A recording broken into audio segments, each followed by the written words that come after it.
حضرت عبداللہ بن مسعود رضی اللہ عنہ بیان کرتے ہیں، کسی آدمی نے عرض کیا، اللہ کے رسول، اللہ کے نزدیک کون سا گناہ سب سے بڑا ہے؟ آپ صلی اللہ علیہ وسلم نے فرمایا، یہ کہ تو اللہ کا شریک بنائے حالانکہ اس نے تمہیں پیدا فرمایا۔ اس نے کہا، پھر کون سا؟ آپ نے فرمایا، یہ کہ تو اس اندیشے کے پیش نظر اپنے بچے کو قتل کر دے کہ وہ تمہارے ساتھ کھائے گا۔ اس نے عرض کیا، پھر کون سا؟ آپ نے فرمایا، یہ کہ تو اپنے پڑوسی کی بیوی سے زنا کرے۔ اللہ نے اس مسئلہ کی تصدیق میں یہ آیت نازل فرمائی، اور وہ لوگ ہیں جو اللہ کے ساتھ اور معبودوں کو نہیں پکارتے، اور جس کے قتل کرنے کو اللہ نے حرام قرار دیا ہے اسے ناحق قتل نہیں کرتے، اور نہ ہی وہ زنا کرتے ہیں۔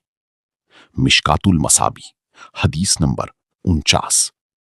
حضرت ابو ہریرہ رضی اللہ عنہ بیان کرتے ہیں، رسول اللہ صلی اللہ علیہ وسلم نے فرمایا، جس وقت زانی زنا کرتا ہے تو وہ اس وقت مومن نہیں ہوتا، جس وقت چور چوری کرتا ہے تو اس وقت وہ مومن نہیں ہوتا، جب وہ شراب پیتا ہے تو شراب نوشی کے وقت وہ مومن نہیں ہوتا، جب لوٹنے والا لوٹتا ہے تو وہ لوٹنے کے وقت مومن نہیں ہوتا جبکہ لوگ اسے دیکھ رہے ہوتے ہیں، اور جب خیانت کرنے والا خیانت کرتا ہے تو وہ اس وقت مومن نہیں ہوتا، پس تم بچ جاؤ، بچ جاؤ۔